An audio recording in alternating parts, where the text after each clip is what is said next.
अस्सलाम वालेकुम व्यूअर्स, मैं हूं महमूद अजीम और आप देख रहे हैं मेरा यूट्यूब चैनल टेक्निकल गाइडेंस। आज के हम इस वीडियो में 12 वोल्ट का 1.5 केवीए और 24 वोल्ट वाला 2.8 केवीए ज़ीओनिक के जो नए इन्वर्टर्स लॉन्च हुए हैं 2 अदद, इनकी सेटिंग करना सीखेंगे। सबसे पहले जब हम सेटिंग मोड में एंटर होंगे उसके लिए हमें एंटर प्रेस करना पड़ेगा 3 सेकंड तक। उसके बाद हम देखेंगे कि 001 ESC लिखा हुआ स्क्रीन पे आ जाएगा। तो डाउन एरो की जब हम प्रेस करेंगे तो 01U1D लिखा हुआ नजर आएगा। इसका मतलब है कि वाइड रेंज है ये, इसकी वापडा के लिए वर्किंग रेंज है। और इसके नीचे लिखा हुआ है NOR, इसका मतलब नैरो रेंज। यानी कि वाइड रेंज पे क्या होता है 92 टू 80 वोल्ट तक अगर वापडा आएगी तो इन्वर्टर जो है वापडा को ऑन करवाएगा, अदरवाइज वो वापडा को ऑन नहीं करवाएगा। और वाइड रेंज का और क्या है, और ये है कि ये इसमें जो वापडा से पावर शिफ्ट होती है उसके ऊपर इन्वर्टर मोड के ऊपर, तो उसमें 20 मिली सेकंड का गैप आता है।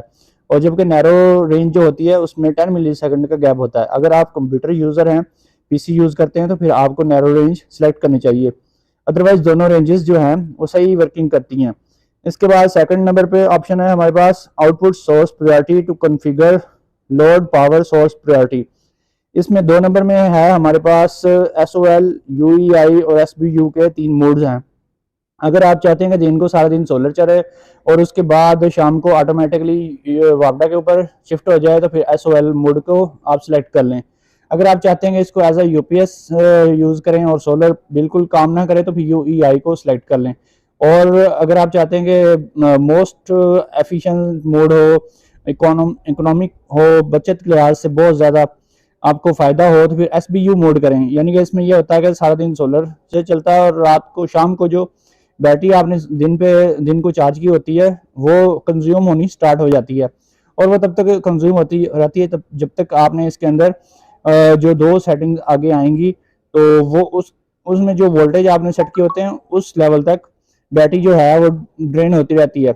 उसके बाद ऑटोमेटिकली वो वापडा पे भी शिफ्ट हो जाती है और फिर बैटरी मोड के ऊपर भी दोबारा शिफ्ट हो जाती है। 3 नंबर पे है charge source priority to configure charger source priority. इसमें आपने चार्जिंग कैसे करवानी है, सोलर से करवाना चाहते हैं दिन को तो CSO रखें, CSO पे करेंगे 3 नंबर सेटिंग को, तो फिर रात को ऑटोमेटिकली वापडा पे चार्जिंग होगी। और CUE रखेंगे तो फिर जो है यूटिलिटी पे चार्ज करेगा, चाहे दिन का टाइम हो या रात का हो। अगर आप SNU रखेंगे तीसरा मोड जो है तो फिर सोलर एंड यूटिलिटी दोनों मिलकर बैटरी चार्ज करेंगे। अगर आप OSO सेलेक्ट करते हैं जो इसका फोर्थ ऑप्शन है 3 नंबर सेटिंग का, तो फिर सोलर सिर्फ और सिर्फ सोलर ही चार्जिंग सोर्स होगा, जबकि वापडा या के इलेक्ट्रिक के ऊपर बिल्कुल भी चार्जिंग नहीं होगी। तो इन चारों मोड्स में से आप अपनी मर्जी और अपनी ज़रूरत के मुताबिक, डिमांड के मुताबिक आप सेट कर सकते हैं। इसके बाद हम देखते हैं कि 4 नंबर सेटिंग, इसका है setting point voltage point back to.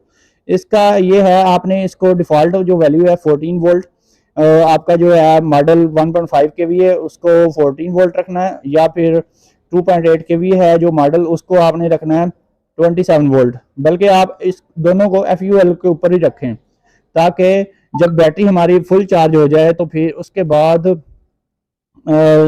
ये मोड तब काम करेगा। एक बात मैं आपको क्लियर कर दूं, जब SBU मोड आपने सेलेक्ट किया होगा नंबर 1 के ऊपर, तो फिर इसमें होता ये है कि बैटरी जब फुल चार्ज होगी तो फिर वो वापडा को स्टॉप करेगी और शाम के टाइम वापडा को स्टॉप करेगी जब बैटरी वापडा के ऊपर फुल चार्ज हो जाएगी। उसके बाद वो फिर शिफ्ट हो जाएगा, चार्जिंग स्टॉप हो जाएगी और लोड भी जो वापडा से हट जाएगा और वो सोलर के ऊपर शिफ्ट हो जाएगा और सोलर पे ही लोड भी चलेगा आपका रात के टाइम, और बैटरी जो है चार्जिंग भी स्टॉप हो जाएगी।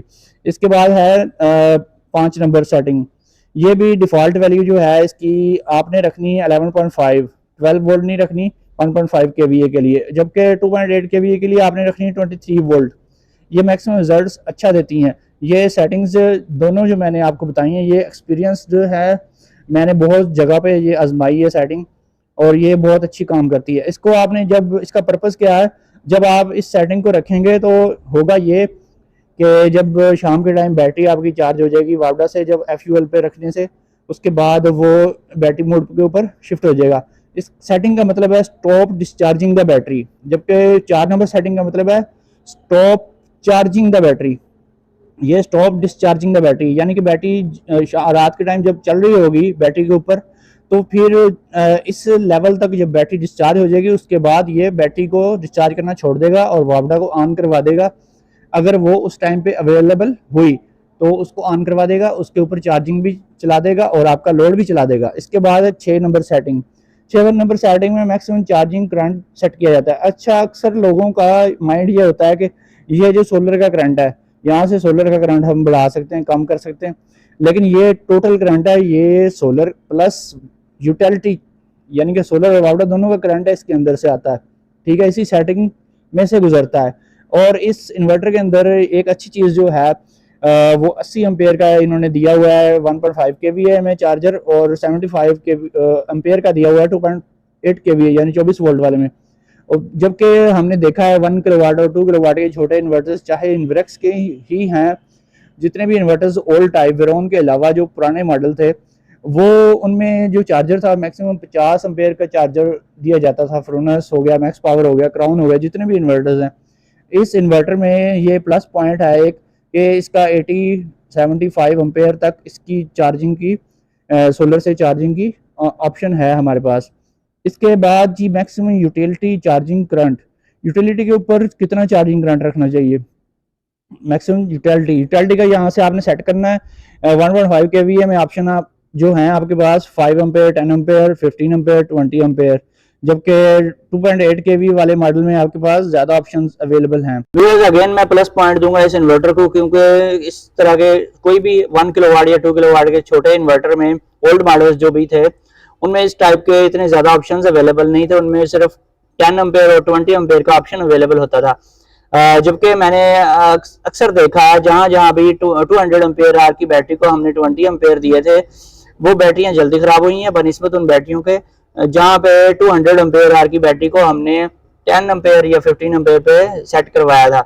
खासतौर पे 10 एम्पेयर के ऊपर 200 एम्पेयर आर की यानी कि 27 प्लेट वाली बैटरी जो है वो जल्दी खराब नहीं हुई, बहुत ज़्यादा उसने अपना लाइफ स्पैन पूरा दिया है। तो ये तो है एक तजर्बाती बात।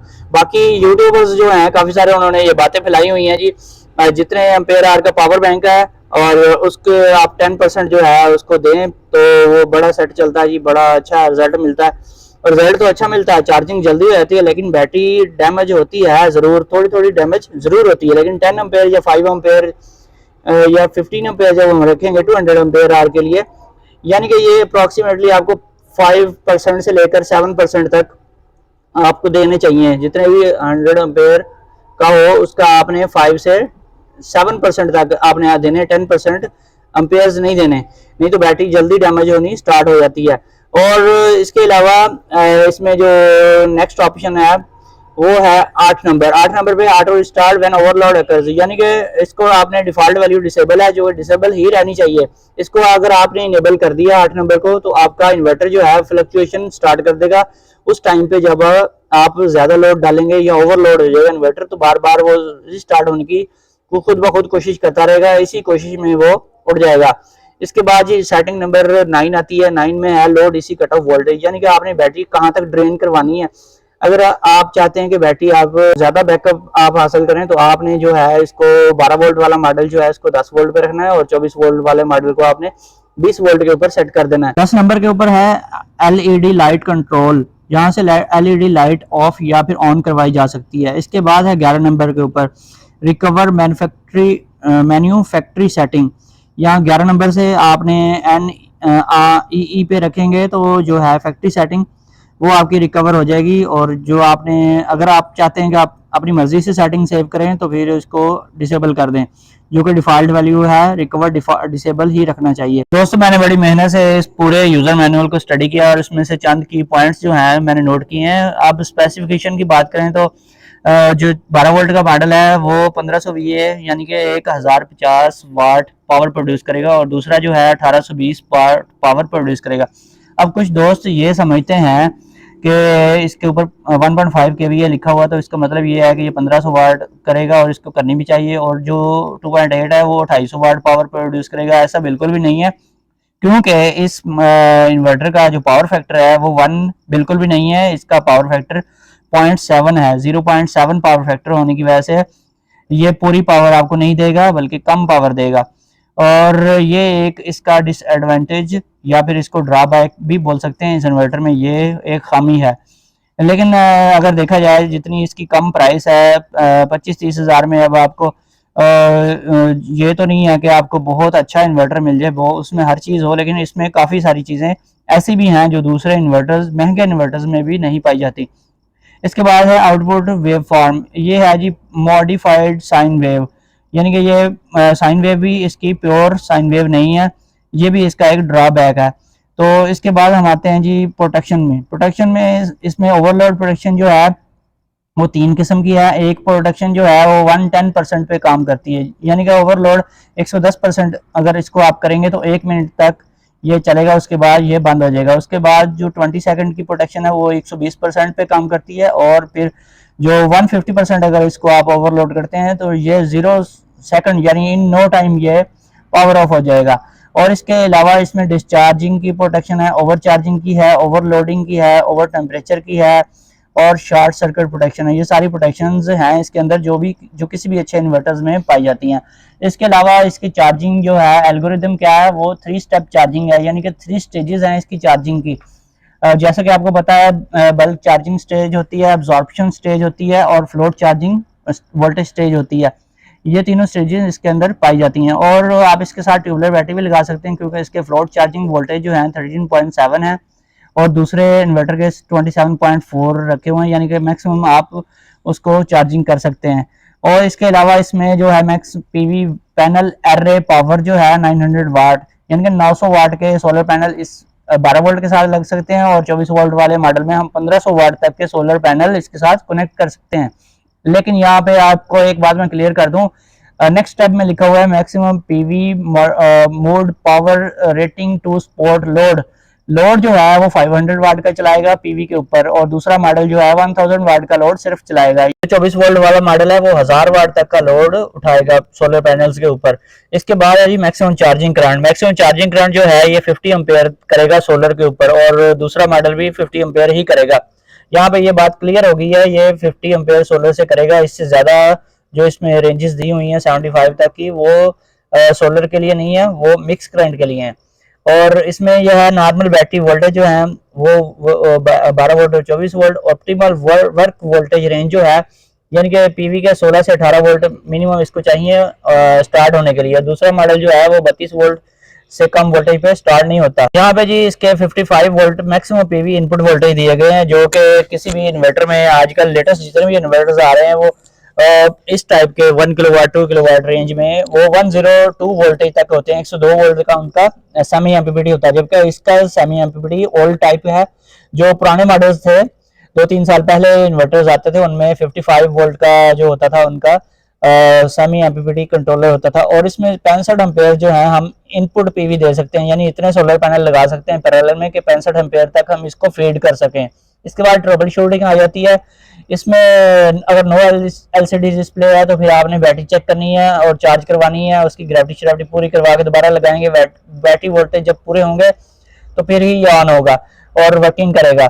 इसके बाद जी mains are normal but works in backup mode. Main चल रही है लेकिन बैकअप मोड बैटरी मोड के ऊपर जो चल रहा है, तो इसको फिर कनेक्शन करेंगे कि इसके अंदर वापडा इनपुट जा रही है या नहीं जा रही, उसका कोई फॉल्ट है या उसका कोई ब्रेकर वगैरह डैमेज हो चुका है। बैकअप टाइम इज शॉर्ट, अगर बैकअप थोड़ा मिल रहा है, overloading battery voltage is too low.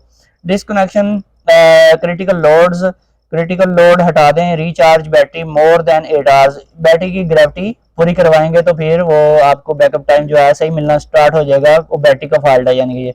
Alarm buzzer beeps continuously, तो फिर क्या है जी refer to table below to identify the fault, record and report the fault to service representative for further assistant, यानी कि सर्विस सेंटर ले जाएं। फिर इसके बाद है जी solar are normal but solar charge does not provide power. फिर क्या करना है जी, वो प्रोटेक्शन काम कर रही है उसकी वजह से आपने अब क्या करना है, पीवी हटा के दोबारा रिकनेक्ट करनी है तो चल पड़ेगा। इसके बाद हम देखते हैं जी अलार्म बिहेवियर टेबल। तो फॉल्ट जो आते हैं इसमें वो फॉल्ट कोड है। 0 नंबर फॉल्ट आएगा तो ओवरलोड का फॉल्ट है। इसके बाद जी 2 नंबर फॉल्ट जो आएगा तो वो आरएमएस वोल्टेज हाई है, आउटपुट के वोल्टेज हाई है, तो फिर 2 नंबर का फॉल्ट आता है। और 3 नंबर का फॉल्ट जब आता है जब ओवर टेम्परेचर या फिर शॉर्ट सर्किट हो जाता है आपका इन्वर्टर, तो ये आउटपुट एसी आउटपुट जो है ऑफ हो जाती है इसकी। ये पावर इन्वर्टर जो बैकअप मोड में इन्वर्टर चलता है, ये तीनों फॉल्ट जो मैंने बताए हैं ये 4 नंबर तक ये ऑफ ऑफ है, यानी कि इन्वर्टर पावर प्रोवाइड नहीं करता है इन केसेस में। और एसी आउटपुट लाइन मोड पे ऊपर 4 नंबर और 5 नंबर पे ऑन रहती है, यानी कि वापडा देंगे वो ऑन ऑफ ऑन रहेगी 4 नंबर और 5 नंबर फॉल्ट में। जबकि 4 नंबर फॉल्ट है फैन लॉक का। इसके बाद है जी 5 number fault battery voltage high. Battery voltage high है, अक्सर ऐसा होता है, मैंने अक्सर देखा है, ये फॉल्ट मैंने ट्रेस किया है कि लोग कैसे करते हैं, कुछ एक या दो सोलर पैनल डायरेक्ट उनके पास पुराने पड़े होते हैं, ये छोटे पड़े होते हैं, वो उन्होंने बैटरी के ऊपर डायरेक्ट लगाए होते हैं। बाकी पैनल जो होते हैं नए पैनल जो लेकर लगाए होते हैं वो उन्होंने इन्वर्टर के थ्रू लगाए होते हैं। अब होता क्या है, जो डायरेक्ट लगे होते हैं या फिर कोई अलग से पीडब्ल्यूएम कंट्रोलर लगाया होता है, वो जो होता है वो बहुत ज्यादा बैटरी को ओवर चार्ज कर रहा होता है, जिसकी वजह से ये फॉल्ट जो होता है हाई वोल्टेज का इन्वर्टर में देखने को मिलता है। तो इसके बाद जी ओवरलोड, सेकंड कंडीशन का ओवरलोड है तो 6 नंबर फॉल्ट आएगा। इसके बाद जी एसी आउटपुट जो है अब नॉर्मल है तो 7 नंबर का। इसके बाद जी output voltage RMS high, output voltage अगर हाई होंगे तो फिर 8 नंबर का फॉल्ट होगा। पीक आउटपुट वोल्टेज हाई है तो फिर भी 8 नंबर। और यूटिलिटी कनेक्शन एरर है, अगर वापडा का कनेक्शन उसमें कोई फॉल्ट है तो फिर 9 नंबर का फॉल्ट आएगा जी। पीवी करंट अगर हाई है तो फिर 11 नंबर का फॉल्ट आएगा। अगर पीवी आपने बहुत ज्यादा सीरीज में पैनल लगा दिए तो फिर ये फॉल्ट आता है। इसके बाद जी 12 नंबर का है जी solar charge over temperature. Over temperature solar charge जो है एमपीपीटी का वो ओवर टेम्परेचर हो गया तो फिर 12 नंबर का फॉल्ट शो करेगा। इसके बाद 13 नंबर का फॉल्ट है battery voltage high for solar charger. इसके बाद जी 14 नंबर का fault PV over voltage, PV के अगर वो ज्यादा वोल्टेज आपने इनपुट कर दिए फिर आएगा। एनटीसी ओपनड 15 नंबर का फॉल्ट आएगा एनटीसी ओपन में। और फिर सोलर चार्जर मॉसफेट या रिले इसकी डैमेज, यानी कि एफईटीज या फिर रिले जो होती है सोलर चार्ज कंट्रोलर की, वो अगर डैमेज हो जाए तो फिर 16 नंबर का फॉल्ट आता है। या फिर अगेन वही चीज कि 1000 वो वाट वाला जो मॉडल है वो 50 एम्पेयर पीवी से जनरेट करेगा और 500 वाट तक का लोड उठाएगा। और 2000 वाट का जो मॉडल है वो 50 एम्पेयर पीवी से जनरेट करेगा, जबकि 1000 वाट का पीवी से लोड उठाएगा टोटल। और इसके बाद है जी इसमें उन्होंने ये बताया हुआ है कि 150 वाट के आपने इसके साथ पैनल लगाने हैं और उसके वोल्टेज होते हैं 18। और उनका तरीकाकार बताया हुआ है कि आपने जो है 60 एम्पेयर का ये हमारा जो है ये है करंट इसका, और ये इतना करंट उठा दे सकता है आपको 60 एम्पेयर। तो 8 एम्पेयर का एक पैनल होता है, 8 से डिवाइड किया ये फार्मूला उन्होंने बताया, तो 7 पैनल 7.3 पैनल अप्रोक्सीमेटली, और उसने बताया कि 7 पैनल्स आप लगाएंगे। तो ये यहाँ पे ये बात की गई। Operating voltage range is 16 to 18 voltage. तो जो 12 वोल्ट वाला मॉडल है वो 16 से 18 वोल्ट तक आपने उसको वोल्टेज देने हैं, यानी कि ये एक टाइप का पीडब्ल्यूएम चार्ज कंट्रोलर टाइप का इसके अंदर एमपीपीटी सेमी एमपीपीटी दिया गया है। तो आपने इसको इस हिसाब से लगाना है कि आपने इसमें कोई भी सोलर पैनल्स जो हैं वो सीरीज में कनेक्ट नहीं करने, नहीं तो ये इन्वर्टर फौरन जल जाएगा। इसके साथ दूसरे दोनों इन्वर्टर्स के साथ आपने पैरेलल में ही जितने भी सोलर पैनल लगाने हैं वो पैरेलल में ही लगाने हैं, बस इनकी वोल्टेज रेंज जो मैंने आपको बताई उसका आपने ख्याल रखना है। इसके बाद हम आते हैं इसकी जो है सेटिंग की तरफ। ये इसका इस तरह का लुक होता है इस इन्वर्टर का। इसकी एलसीडी माशाल्लाह बहुत ज़बरदस्त किस्म की कलर डिस्प्ले है इसकी। तो U1D और SPU ये सारी सेटिंग मैंने आपको बताई है। 2 नंबर के ऊपर आपने SPU कर देनी है, 3 पे आपने CSO कर देना है। इसके बाद ये आपने क्या करना है, 4 नंबर को FUL पे कर देना है। और फिर आते हैं 5 नंबर की तरफ, यहाँ पे आपने कर देना है 11.5 वोल्टेज। और फिर 6 नंबर के ऊपर आपने जो है इसका करंट रखना है सोलर का, और यहाँ पे आप 20 या 30 एम्पेयर सेट कर दें। और इसके बाद 7 नंबर पे है ये आपने जो है चार्जिंग करंट बढ़ाना है सोलर का। 8 नंबर पे आपने NSD सेलेक्ट करना है। 9 नंबर जो है इसको आपने डिसेबल कर देना है। और 10 नंबर पे ये लाइट्स ऑन या ऑफ करवा सकते हैं। और इसके बाद जो 11 नंबर है ये इसको आपने डिसेबल कर देना है। दोस्तों इसके बाद ये हम देखते हैं इसकी डाटा शीट जो इसके ऊपर इन्वर्टर के ऊपर आती है। सारा कुछ यहीं से पता चलता है। मॉडल नेम जो है इसका मार्वल 1.5 kVA हाइब्रिड। दोस्तों हाइब्रिड लिखा हुआ है, यानी कि ये ऑन ग्रिड भी यूज हो सकता है और ये बैटरी के साथ भी यूज हो सकता है। देखते हैं इसको चेक करेंगे कि होता है या नहीं। ऑपरेटिंग टेम्परेचर जो है 0 to 55 डिग्री सेंटीग्रेड। और दोस्तों नेक्स्ट वीडियो मैं इसके ऊपर बनाऊंगा कि इसकी परफॉर्मेंस कैसी है और ये वाकई जो कुछ इसमें दावे किए गए हैं वो सारे मेयार के ऊपर ये पूरे उतरता है या नहीं उतरता। इन्वर्टर मोड के ऊपर ये है 1500 VA और 1050 वाट, यानी कि इसका पावर फैक्टर जो है 0.7 बनता है। लेकिन यहाँ पे इन्होंने AC आउटपुट 230 वोल्ट और 50 हर्ट्ज और 60 हर्ट्ज ऑप्शन दिया हुआ है और 4.5 एम्पेयर, यानी कि आप इसके ऊपर 4.5 एम्पेयर तक का लोड चला सकते हैं। और 1.5 का मतलब है पावर फैक्टर, 1 फैक्टर इसका नहीं है, जबकि ये ऊपर जो इन्होंने दिया हुआ है 1500 VA और 1050 वाट, इसका मतलब है 0.7 इसका पावर फैक्टर बनता है। यहाँ पे 0.7 मेंशन करना चाहिए था। AC चार्जर मोड जो है इसका इनपुट 230 वोल्ट और इसमें 6 एम्पेयर तक हम इनपुट कर सकते हैं। इसके ऊपर AC के ऊपर चलाएं तो 6 एम्पेयर तक का लोड चला सकते हैं, जबकि इन्वर्टर मोड के ऊपर आप इसके ऊपर 4.5 एम्पेयर तक का लोड डाल सकते हैं। इसके बाद हम इसकी बात करें AC आउटपुट की, तो ये 4.5 एम्पेयर 1.5 अगेन लिखा हुआ है। सोलर चार्जर मोड की बात करें तो रेटेड करंट जो है 60 एम्पेयर, यानी सोलर से ये 60 एम्पेयर जनरेट कर सकता है और सेमी एमपीपीटी लिखा हुआ है, लेकिन ये सेमी एमपीपीटी ओल्ड टाइप का है। जो आजकल के इन्वर्टर्स आ रहे हैं उनमें जो है सेमी एमपीपीटी वो 102 वोल्ट का होता है और ये इसका जो एमपीपीटी है ये 55 वोल्ट DC का है एमपीपीटी। और जो है इसकी सोलर कैपेसिटी जो है 1000 वाट यहाँ पे दावा किया गया है। ये वाला मॉडल जो है जिसकी ये डाटा शीट है ये 12 वोल्ट वाला है, जबकि ये इसके यूज़र मैनुअल में हमने देखा है कि 500 वाट तक वहाँ पे मेंशन की गई थी, जबकि 900 वाट तक के इन्होंने बताया था कि सोलर पैनल्स हम कनेक्ट कर सकते हैं। दोस्तों ये थी आज की वीडियो। अगर वीडियो पसंद आई है तो चैनल को लाइक करें, वीडियो को लाइक करें, चैनल को सब्सक्राइब करें। फिर मिलेंगे एक नई वीडियो के साथ। ओके, अल्लाह हाफिज़।